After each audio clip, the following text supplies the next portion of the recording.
Check out ProWrestlingOnly.com to explore other podcasts, along with match reviews, features and retrospectives, reviews of wrestling books, video games and matches, playlists, wrestler appearances in non-wrestling TV shows and movies, and more.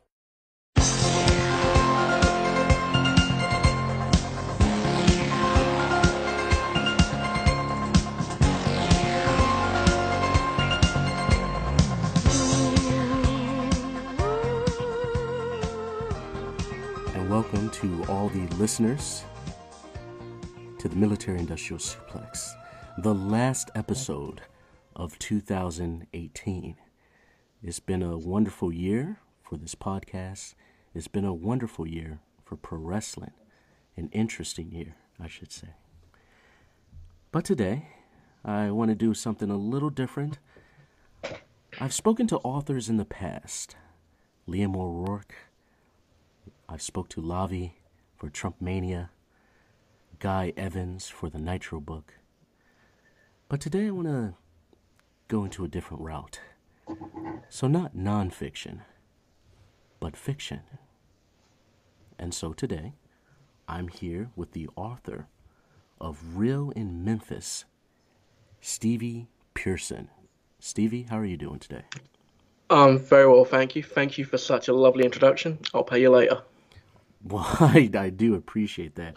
So, Stevie, Real in Memphis, one way or another, everyone is finding out that wrestling might be fake, but business is about to get real in Memphis. Before we talk about that, Stevie, let's know a little bit about yourself. Who are you? What do you do? Tell us a little bit about yourself. Perhaps something not many people know. Oh, wow. Yeah, we're getting into all the secrets. Oh, wow. Well, what don't people know about me? I'm quite an open person, so there's actually a lot people do know about me, but let's think. Well, I've been a fan of professional wrestling since about 1991. And it's unlike a lot of fans, I'm not just a fan of the WWF or the WWE. I'm a fan of all wrestling, of all genres and all different companies over the years. I'm here in England, which has currently got a very vibrant scene at the moment, which has been long overdue, if I'm honest. I think that fandom alone has allowed me to progress as a writer within professional wrestling fiction. Well, that's fantastic. We're going to talk a little bit about your writing, but I do want to step back just a little bit because, again, we're talking about Real in Memphis. You live in the UK. When did you get into Memphis wrestling? Around what time? When were you exposed to this?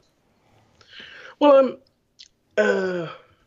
back in the day, back in the previous before the internet was so big, you had if you couldn't catch it on television, you had to get into tape trading, and that was a big thing that I was into in the 90s. Was you would get a hold of a listing from usually a wrestling magazine such as the PWI or The Wrestler or one of those magazines, and you would have listings of tape traders, and you would be able to trade various tapes and stuff. And around about 1993 or 92, 93, I kept hearing about the WWF versus USWA feud, and it just seemed like such an odd thing because you had WWF superstars on a smaller show who were often playing opposites of their own characters. So you'd get Bret Hart as a heel for the first time, and you'd get things like Tatanka as a heel and Owen Hart as a heel, and you'd get Vince McMahon as essentially the Mr. McMahon character some 5 or 6 years before he ever done it on WWF television. And I just remember sort of hearing about it and being compelled enough to buy tapes, which back then was I was only a child, so I was only about 14 at the time, 13 at the time, so I had to spend money. I had to spend nearly every penny I had buying these tapes to follow it.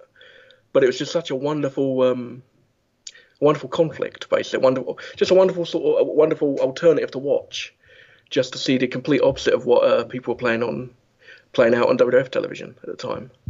And so that's how I kind of got into Memphis wrestling, is via tape trading, essentially. That's very interesting because the majority of what I saw in America at the time was a lot of Japanese trading. So was the Memphis and the Mid-South and all of that, was that a big thing in your neck of the woods, or was that just more so something you focused towards? Well, when I was a kid, you had the WF would be on essentially Saturday mornings, on like Sky Television, which would be the equivalent to pay-per-view channels in America at the time. So you'd have the WF on that television, and then you'd have on the terrestrial channels, which would have been the free channels.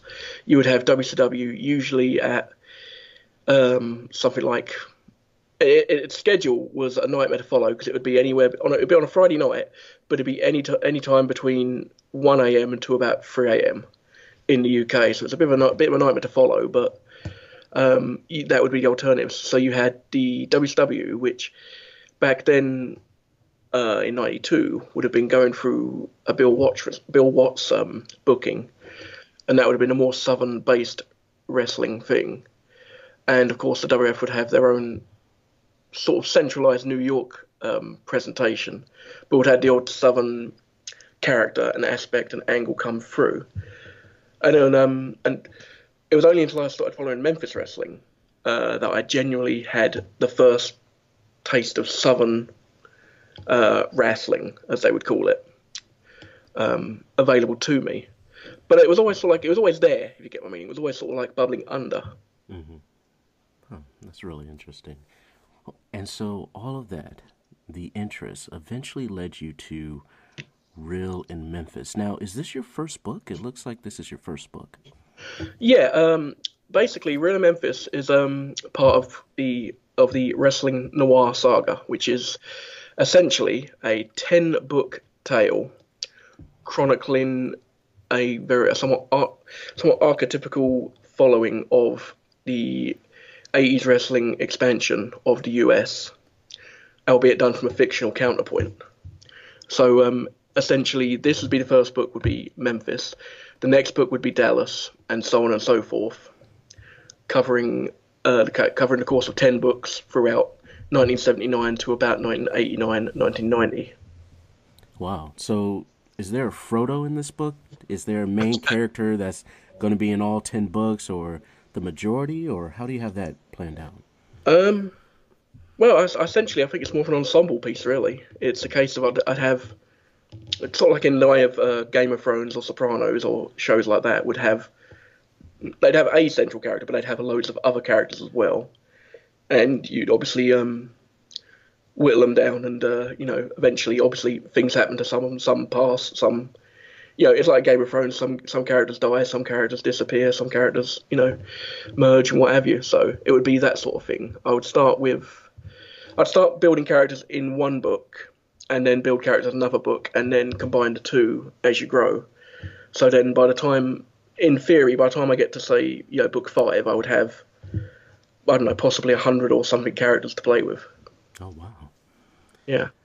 So what made you decide to start this? I spoke to, again, some other authors, and everyone has a different quest, so to speak, a different reason. Why did you want to dive into this project? What made you start it? Oh, wow. That's a good one.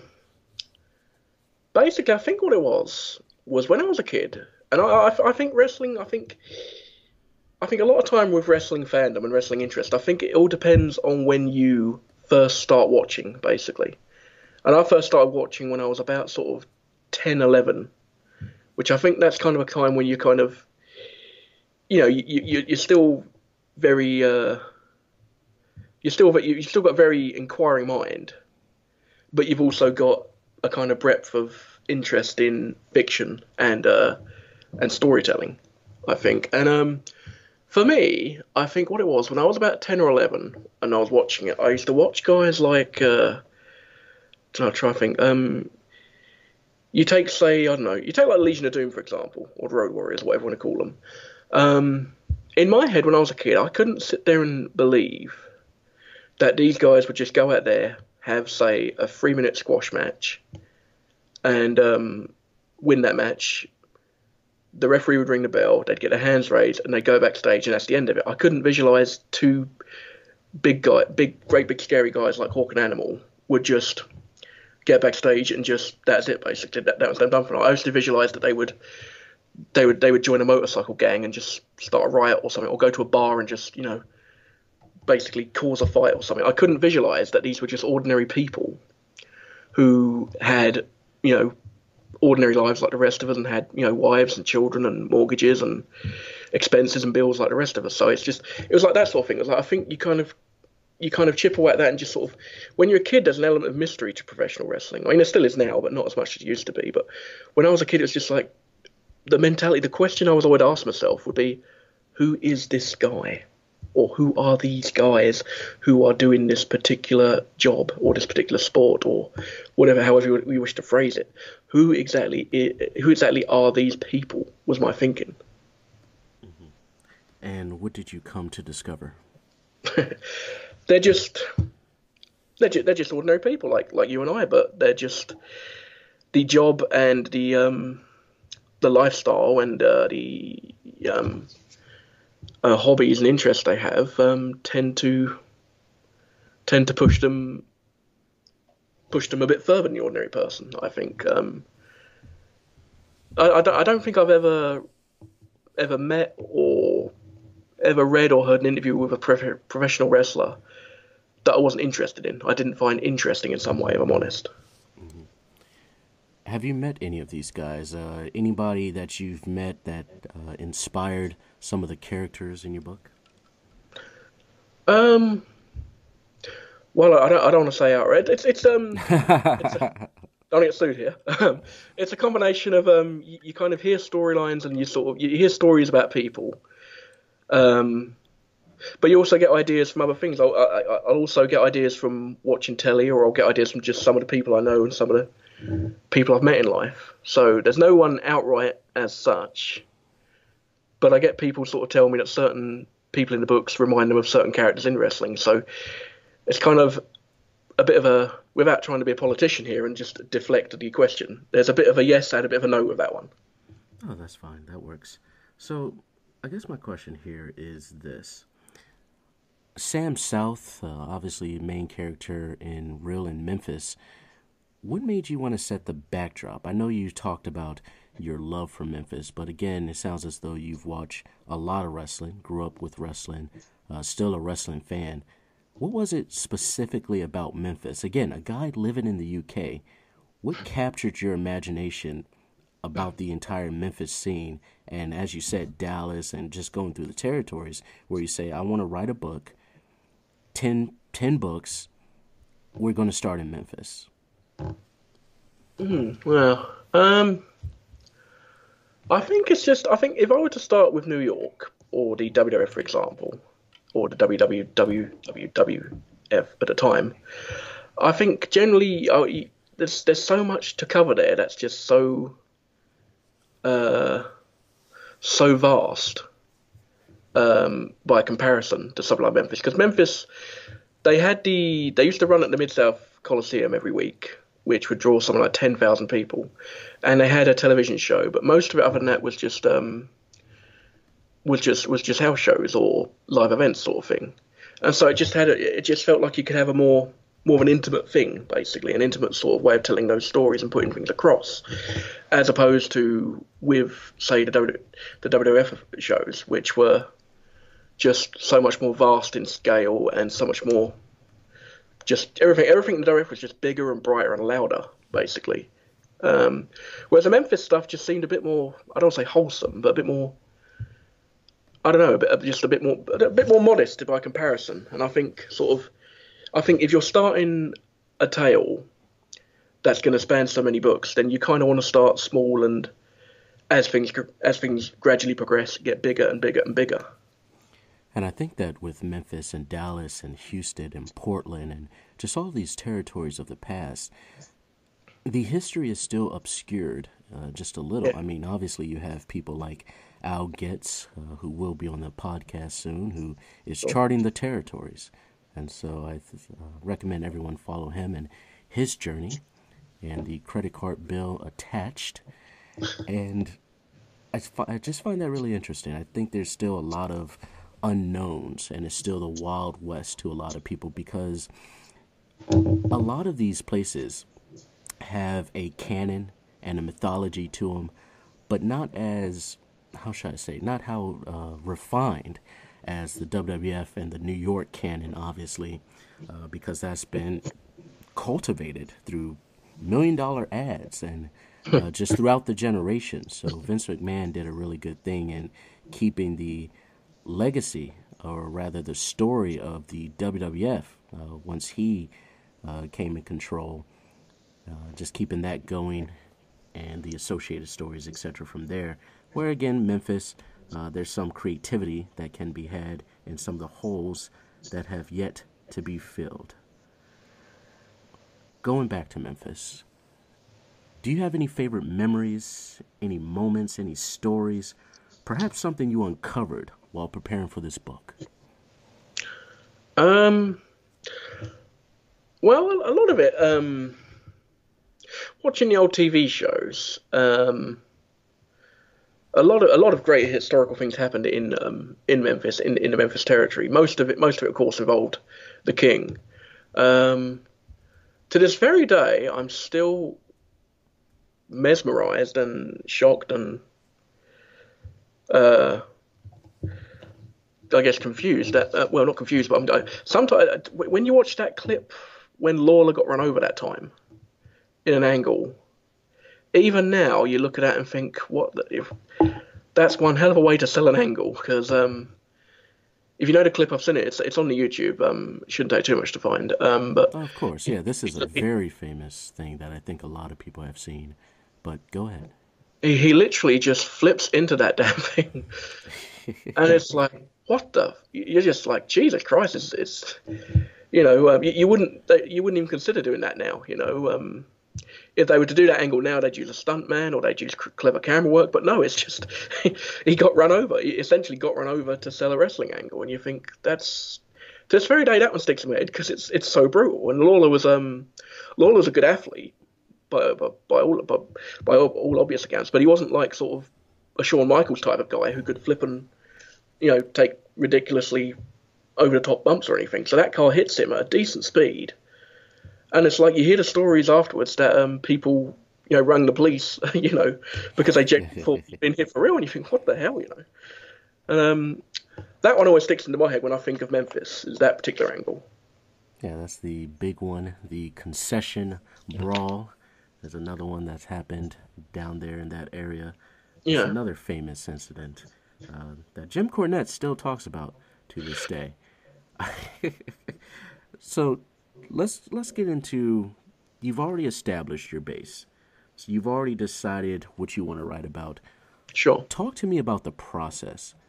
Was it hard getting started? Was it easy getting started? Did you have ideas and you said, let me just refine these, and 7 months later you began a light beat, and then 8 months later you wrote another line? Walk me through that. Well, it's I find the main thing is freeing up time, to be honest, because when I tell people I've written a book, they think it's, that they're interested, and they think it's brilliant, and they think it's great, and they always seem to think that it's a really cool thing to write a book, but it's actually a very lonely thing. It's like you're essentially, well, for me, how I do it, I don't know about anyone else, but how I do it is I sit in a room with complete darkness.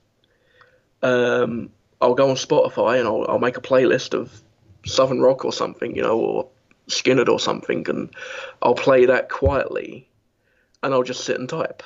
I couldn't tell you how any other writer does it, or how anyone else does these things, but that's how I do it. So it's like, when you get the finished, it's like anything else at the end of that. I suppose it's like doing a podcast for yourself. It's when you get the finished result in front of you, it's like, wow, that's incredible. It's like, it's brilliant. That's amazing. But when you're doing it, you don't think like that. You just think, okay, I've been at this for 5 hours and I've got half a page. This isn't brilliant. You have your doubts and you have your little moments, and then you have your bit where you walk away and don't touch it for weeks. And it's like it's a very it's rewarding, but at the same time, it can drive you crazy as well, because you're constantly thinking, And with me, I have this ability to be thinking of something and not get anything down on page, and then go away and be, in town or something, and then all of a sudden get an idea and not have access to pen and paper to write it down. So it's like it's fine. It's a matter of just finding free time. I think if you want to do anything in life, whatever it is you're trying to do, time management is always one of the main key factors of success, I think. So I think that would probably be the biggest stumbling block for you personally, just finding time, and also for just a lot of authors, just trying to find that time and get started and actually do it. How long did it take you to write this book? Well, like you say, the fact that I'm in the UK, and I've never had the pleasure of actually going to Memphis. So something I do wish to do very soon, hopefully. That's definitely bucket list stuff, but I've never had the pleasure of going there. So for me, it was a simple case of I had to sit down and go to great lengths to study the actual towns of Memphis, not just for wrestling purposes, but to study the town's history and to be versed in its culture of that era and that time. And that alone, I think I must have read just about Memphis for about 3 months before even opening up Word. So, Oh, wow. research aside, I think it probably took around 6 months to get a first draft in front of me. Then another 3 months of chopping and changing and editing further. And then maybe another 3 months before I was 100% happy with it and was content enough to put it out there publicly. Okay, so we can say about a year or just maybe a little over a year it took you from the day you started all the way till you finished and the final product that we have now. What has been the feedback so far on the book that you've written? It's been good. The part I struggle with is I am an incredible technophobe. So, and I have a very limited understanding of how things like the internet work, and just something like Twitter alone was something I had to figure out. Basically, I couldn't even send a tweet properly initially before I got into all this. So, just the basics of that are things that I have trouble with. But it's like anything in life; it's a learning curve, and it's repetition is the mother of success. So it's a simple case of just doing stuff enough until you get it out there. Also, obviously, we're wrestling fans, and with this thing being a wrestling fiction, it's sort of a bit of an untested area. There's not many other wrestling fiction books out there. It's mainly autobiographies, I find, and biopics and histories and stuff. So starting an entire new, I don't say it sounds pretentious to say to start an entire new genre, but to start something that doesn't have any real history of success is quite difficult, I find. Because again, if I was a wrestling fan and someone who wasn't a name in the business was to approach me with a book they'd written, I'd be dubious. So I can understand why fans are a bit dubious about things, but it's one of these things. I'm writing 10 books. That'll probably take me 10 years. So I'll be around a little longer yet. So Yeah, I hope to see all 10 finished. That will be a very interesting read over the course of 10, 20 years. You're committed now. You're locked in. I probably should be committed, yeah. This is your life at this point. Yeah. So let me ask you, Stevie, what is one of the biggest things that people think they know about your subject or even your genre? Something that they know that they're pretty much completely wrong about, if we have to go that way. That is an interesting one. It's again, the main thing is, again, I'm not, I don't have I had a brief 2 or 3 year run in the business as a as a ring crew guy over here in the UK. But other than that, I've kept a low profile and haven't really been a wrestling guy as such publicly, at least. So I think for a lot of people, it's sort of it's the general consensus is who is this guy, and where's he come from, and who is he to have written the book in the first place? And I think there's an element of mystery to it, to when you meet someone new for the first time and they're talking about this. And there's with wrestling fans, I think there's an element of, well, how big a fan is he? Because I think with wrestling, a lot of times you get people who aren't necessarily wrestling fans, but look at it as a business and just want to make a quick buck off people. I've known a lot of people like that in life, so I think there's that element of how sincere is this guy's passion, and how sincere is this guy's how convicted is this guy at the end of the day? I think there's that element, and I think at times, again, because I'm kind of unknown and because I'm not someone who's been in the business as such, I think there's that element. So I think a lot of times I think people are surprised to realise how big a fan I actually am. Well, I think anyone who's taking over a year to write wrestling fiction has to be considered a pretty passionate fan.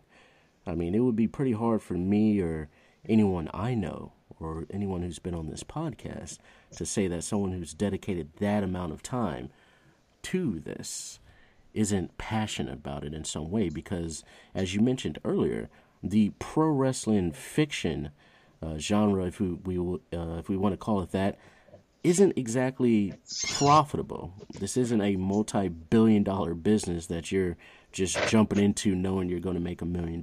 So I think the passion's there. You mentioned being on the ring crew. Let's talk about that a little bit. Sure. Whoa, there's a lot of noise going on over there. Yeah. What's happening? That's just my chair's old and creaky. Oh, well, we'll keep it in. We'll keep the chair in. We'll keep you in, Stevie. So yeah, sure. The chair is now the special guest. Okay, well, I've been upstaged by a chair. I'm doing well. I think at the moment in wrestling in Britain, you've got the WF UK, the NXT UK, has just turned up, which is kind of an offshoot or a sort of a WF spin kind of on Progress Wrestling, which is one of the bigger British wrestling companies. And obviously you've also got the World of Sport Wrestling, which has made a resurgence on terrestrial TV. So the UK at the moment is quite a hotbed for professional wrestling. But back in 2003, it was still struggling to get where it is now. And there was a professional wrestling company back then called the Frontier Wrestling Alliance, or the FWA, that was running shows in London, Portsmouth, and Wales occasionally. And I was fortunate enough to work for them for a year or two. And is there any interesting stories associated to that? Anything fun you remember? Well, all of it was fun in its own way. It's at times it's more surreal than fun. It was like we had a lot of US imports at a time, many of which are top WWE superstars now. Like we had AJ Styles nearly every month for the better part of a year, I think. We had CM Punk come through when he had blonde hair and wasn't a UFC fighter. And we had lots of things like that. And there'd be like I was always a fan of Jerry Lynn. I always liked his stuff and always liked his ring work, and I was always a fan of his. And I just remember I remember the first time I worked a show, just standing in the doorway, having a moment to collect my thoughts before the show actually started. And the main event of that night was Jerry Lynn versus Doug Williams. And I just remember hearing this soft-spoken American voice from behind me. So just say, "Hey, buddy, do you know where the toilets are in this place?" And turning around, it was Jerry Lynn, and it was like, I kind of went white as a sheet, because it was just such a surreal moment to, sort of have Jerry Lynn of all people. Again, one of my favourites, just asked me where the toilets were. And just casually asking where can he take a piss. Exactly, Thankfully, it wasn't in the ring that night. He was on fire. was. Yeah, and it's just like I say, it was more surreal than fun. I think because it's just like I was only a young lad. I was about 21 or 22 years old, so I was like just wide-eyed the whole time. Let's talk about Real in Memphis. Let's jump back to that. In reading the first chapter of the book, it is pretty evident that there is a lot of colorful language being used, a lot of language that would essentially get your book banned in a lot of public schools in America. I want to try and talk to you about curative and transformative fan fiction and also language. And so I guess I'd start off with this question. Is it possible to keep something authentic without using the offensiveness of the times? And so in Mid-South, in the 80s, in a lot of Southern promotions, there was a lot of racism, sexism, homophobia, things like that. We still see that in specs today across the board, sometimes just in a different form. Maybe not as extreme as it was back then, but it is subtle, and unfortunately is still there in various ways. But speaking more so to the 80s, where your book is set, and again in Memphis, how do you feel about that? How do you feel as though, as an author, where's that line of saying, hey, you know what, I can present something without the racist angles, without somebody being black and being marginalized, or even putting this black man in an angle, again, just writing as fiction, in an angle where it's you people. So we go from explicitness of hate against a person of color to something a bit more subtle versus, hey, I don't like you because you did X, and it has nothing to do with quote unquote you people or scaling back up your actual skin color. It's something that you did. Where's that balance? How do you navigate it? That was kind of a long question, but we'll walk through it because I'm curious what you think. Sure. Well, I think with fiction, the general rule of thumb with it, when you're writing historical fiction, I think if you were to leave that out, it would be kind of a betrayal of the time of the time and setting. Really, I think in a way, because it's like it's set in the South, and it's set in Memphis, where we had Martin Luther King and all that sort of stuff going on. And I think if you were to ignore it, it would seem like a betrayal of its of the era you're trying to put across. But at the same time, I think if you were to go the other way and go too extreme, it would feel like you were trying to make a point of your own personal interest, which I've seen a lot of authors do in other fiction. I'm trying to think. I can't think of anyone offhand, but you'll get sort of I was reading a Neil Gaiman book a while back, and he was it kept getting very preachy about religion and stuff, or anti-religion and stuff, I should say. And at the end, it was kind of off-putting reading, basically. So I think if you were to go the other way and go too extreme with it, then it would seem like you were in favour of something like that. But I think if you were to totally ignore it, then you kind of do it a disservice as well. So I think you kind of have to be sort of in the middle. The way I tend to look at doing it, without giving too much of the game away, I think if any time you've got a character that's sort of a negative, using negative connotations, I think it's sort of like you kind of have to go with the mentality that that's an accurate portrayal of someone of that era. Yeah, one of the things I remember watching Django, the Quentin Tarantino film, and he used a pejorative and racial slur against black people, the majority of a lot during the film.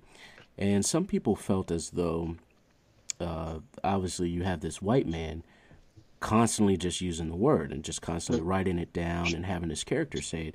And some took offense to it, but I kind of saw it as Quentin Tarantino just poking fun in some way of how casually people just use this word.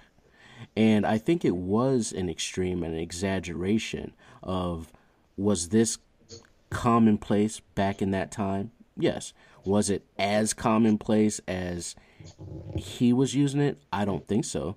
But I think that he was doing it in a way to show how crazy just even the use of that word is, and how it takes people out of really engaging in the subject matter and what's happening, because you have someone just loosely throwing around this particular word and you're like, okay, guys, this is kind of silly. And that's kind of how racism is, and the use of slurs and pejoratives and things along those lines is, it is silly. Going back to what you're talking about and just finding that balance and really talking about context, because I think that's important, context. I think that there are some people that try to go for the shock value and the extreme, as you said, and said, oh, I got to show that this is the South. And they focus on really an extreme negative, and so they highlight that negative to make it seem bigger than what it was.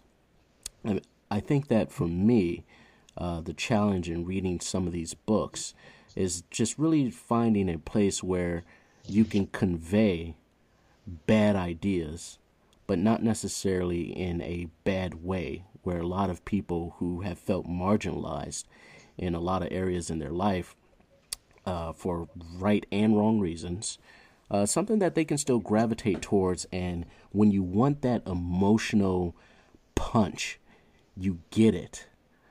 When you really want to show that someone's bad, then that's when they go Hulk Hogan on you and drop the N-bomb, and you're like, whoa!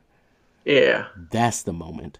But if this character and other characters are constantly talking bad about Asians or women or whatever it may be, and it's under the guise of, oh, well, quote unquote, that's just how it was back then, I find that very narrow. I find it dishonest. I find it cheap. With that said, as it relates specifically to your book, I don't feel as though you were trying to go for the cheap route. I felt as though you were walking that very fine line, and again, it's a gray line, to be honest, of how do I remain authentic without getting too preachy, actually, if we want to use a word when you were talking about religion. But yeah, this would be too preachy in some respects. Just finding that balance is really interesting. Sure. As you move away from Memphis, let's talk about curative fan fiction. Let's talk about transformative fan fiction and how this shaped your book, how this will shape future books, what you think about it in general, etc. Let's start off with some basic definitions. So, curative fan fiction is essentially matter of fact. It's how it happened. Now, in America, and I'm sure this is the same for the UK, the majority of the fiction is geared towards cisgendered white males. That's just what it is. Sure. And obviously there's other types of fiction and various writers of various ethnicities, creeds, nationalities, etc. But when we start taking a look at the big things, the Harry Potters, we start taking a look at Star Wars, we start taking a look at the big franchises and the B-level and C-level franchises, a lot of them focus towards one direction. Now, a lot of this, the curative fans, they want to make sure things line up. They want to make sure things are as they're presented and that the story is the story. And in discussions, that doesn't necessarily seem problematic. The problem comes in is when we begin to imagine a world within fiction that is outside of fiction.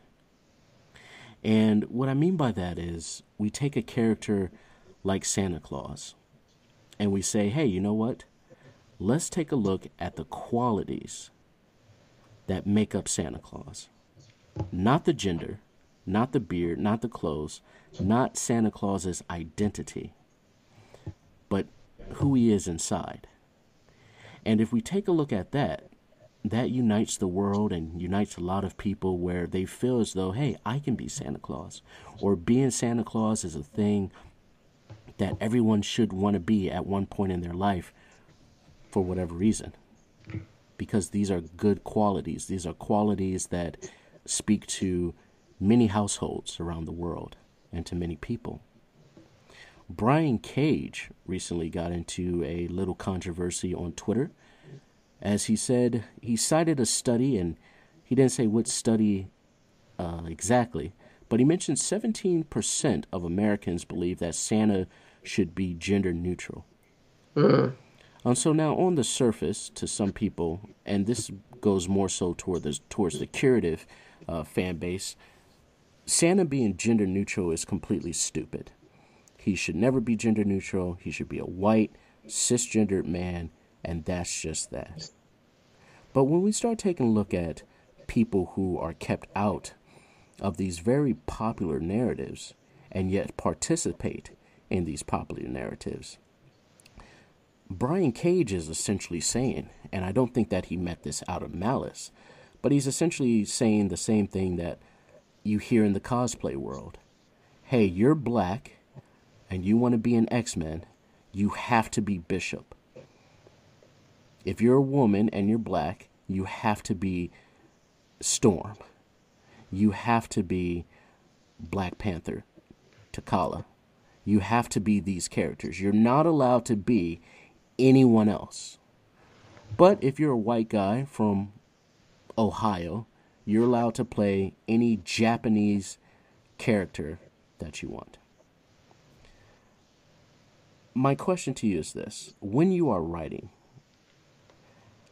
where do you go towards? Do you try and stick to the very matter of fact, or are you willing to push, not necessarily push boundaries or push against stereotypes, but are you more so just looking for the quality of who you want, how you want your character to be represented, and not necessarily who represents those qualities? So the qualities before the person, or the person before the qualities?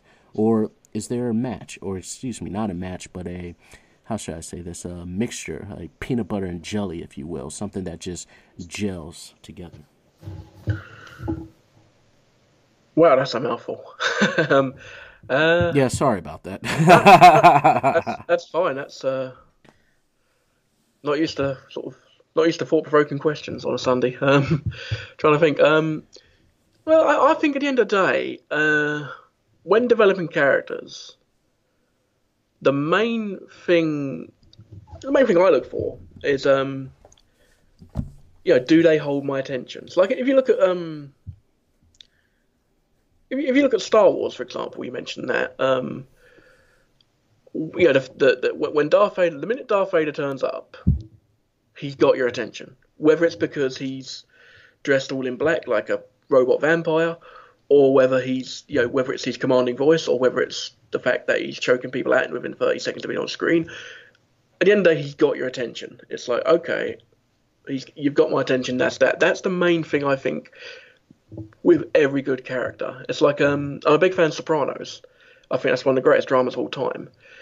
And when Tony Soprano's on screen, it's very difficult to look away, because he's such a multi-layered character, and such a very deep character, and such a compelling character, that you just, for me, I can't look away. It's you can go from hating the character 1 minute because he was cruel to his son, or he cheated on his wife, and then 5 minutes later you can see him playing with ducks in a pool, and see him as a very vulnerable character, and really admire him. And I think that's what I try and do with the characters here. Is I try look at it and sort of think, okay, well, it's like I look and think, okay, so you got one character here, and you think, okay, well, what characteristics do I like about him, and what do people hopefully like about him, and what do people hate about him, and then try and juxtapose the two, I think.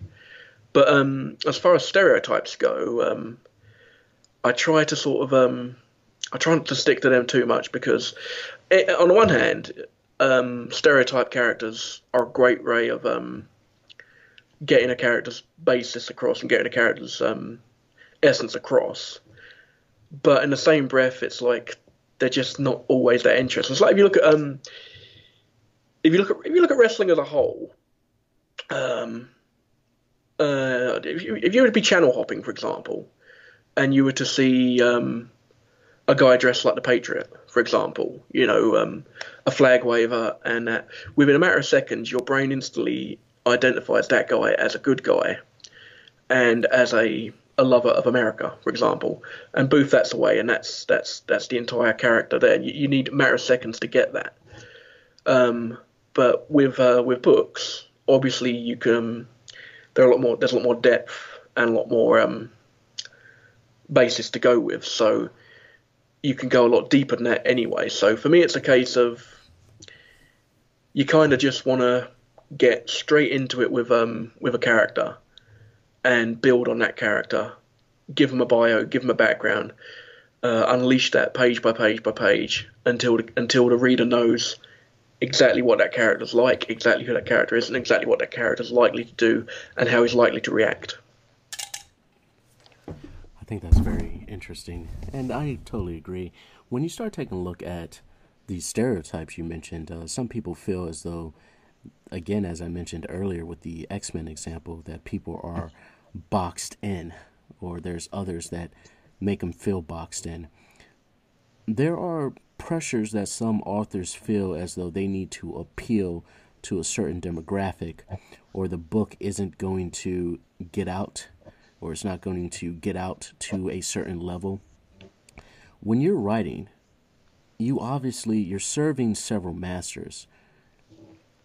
How do you determine what will click and what won't click? Is this guided by your heart? Is this guided by society? Is this guided by business? Is it a combination of the three or two? Or how do you see this? Well, I look at it. One thing of wrestling fans I've noticed is they will go to great lengths to listen to podcasts and shoot interviews and read interviews and all sorts of things to kind of they don't just want to know who a guy is on screen. They want to know every single thing about that guy, or that girl, sorry, or both. They want to know every single thing. And so wrestling fans have this. I think they have that. They have a keen interest in just finding out details that we probably shouldn't know at times. Which in a way I think kind of demystifies things a little bit.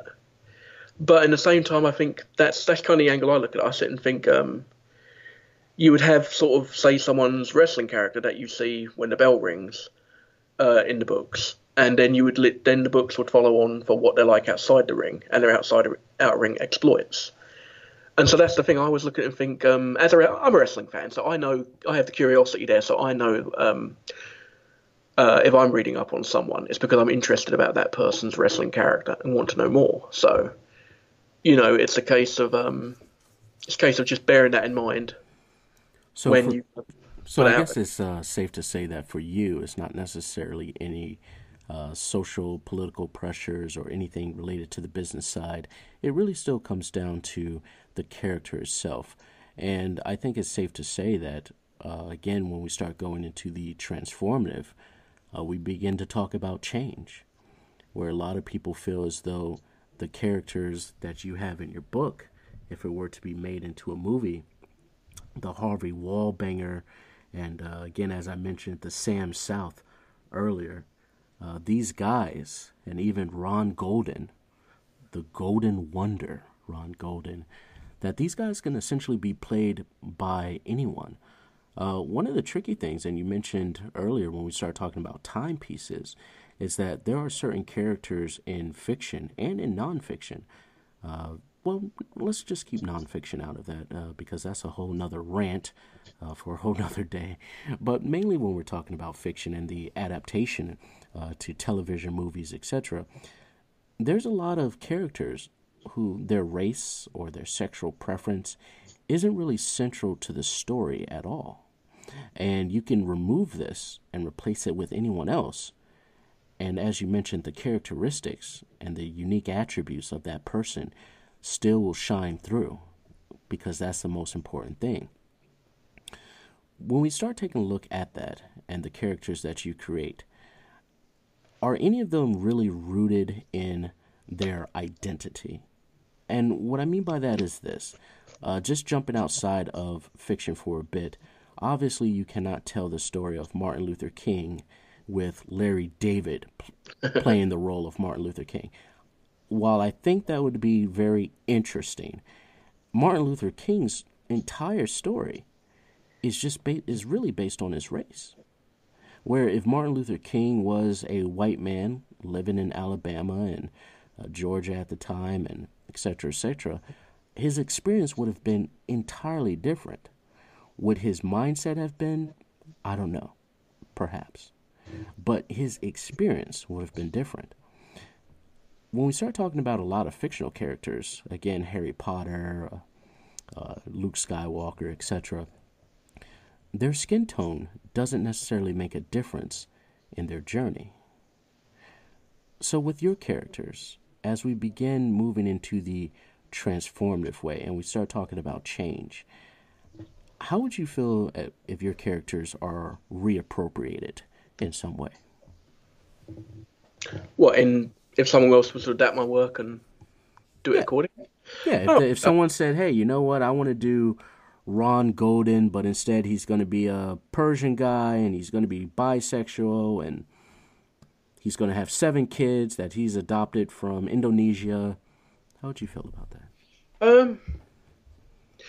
Within reason, I wouldn't have a problem with it as long as it kept their core principles and their core ambitions. I would have no problem with that at all. It really has to be done on a character by character basis, because some characters, obviously have aspects to them that have been shaped accordingly. So it's generally a case of it'd be one of those conversations I'd have to one of those things I'd have to think very deep on, to be honest. No, it's definitely not an easy question. It's something that I feel a lot of people, and again, it's not necessarily because they're coming from a nefarious position, but some people are in the position where certain media has catered to them their entire lives, and so they feel some sort of ownership over the media. And so again, that's the curative narration or narrative, if you will, where we talk about something that is moving towards something that is more for everyone, that everyone can adapt, everyone can be involved in.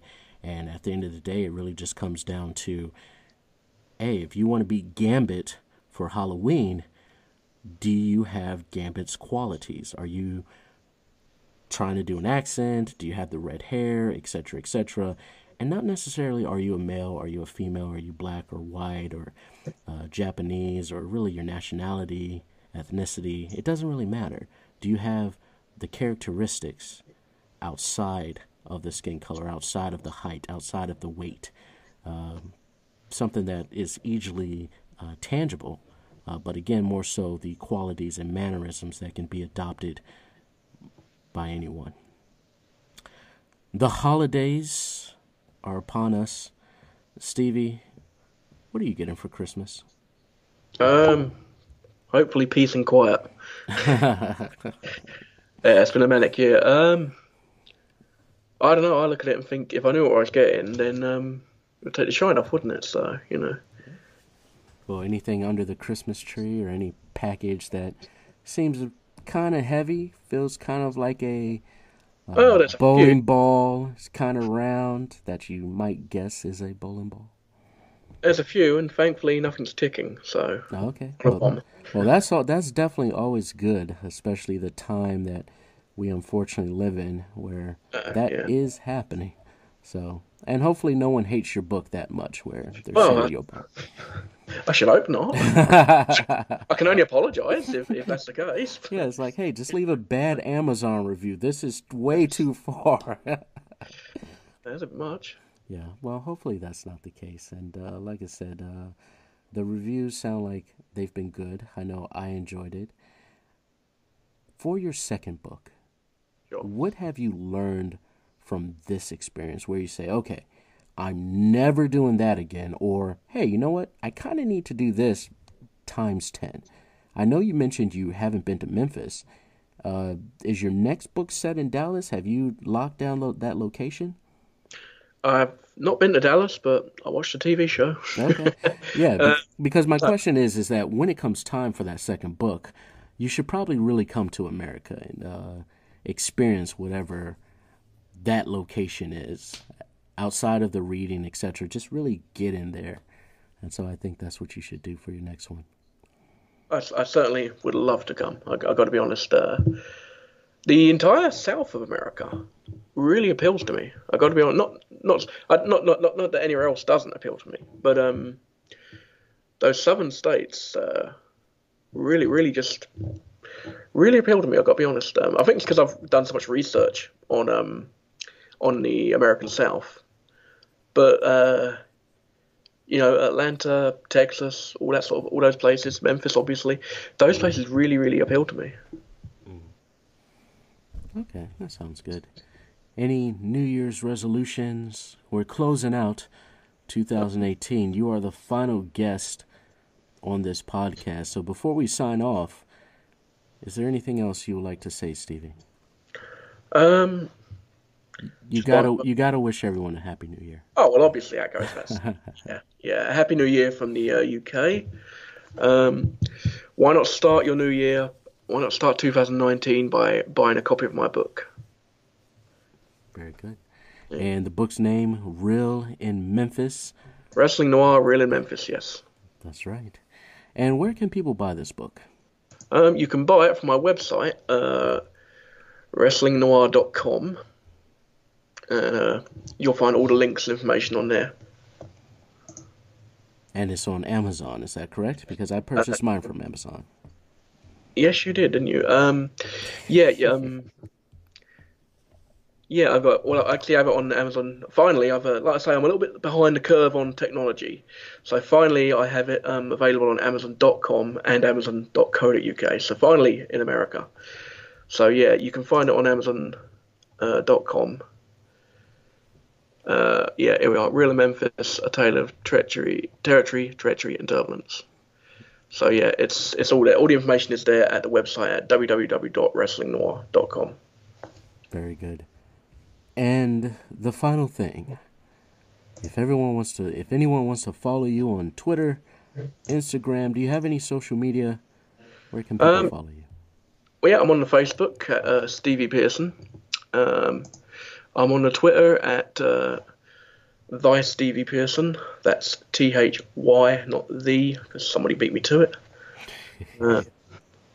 And yeah, or type in Wrestling Noir and you'll find me that way on the Twitter. Very awesome. And you can find me at MIS Podcast. That's at MIS Podcast.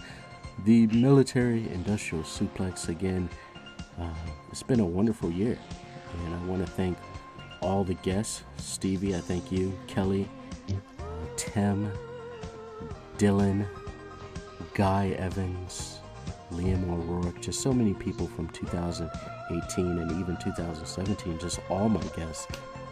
Again, 2019 is going to be awesome. It's going to be fun. I do have some things planned. We're going to shake things up, and not in a Vince McMahon WWE way, but yes, that does mean more me, unfortunately. So that may be in a WWE Vince McMahon sort of way. Who knows? We'll find out. The show may have a different host. I don't know. We'll find out. Until then, Merry Christmas. Happy Hanukkah, Happy Kwanzaa, any holiday at this time that you celebrate. Happy holidays in general, Happy New Year, and I'll see you all in 2019.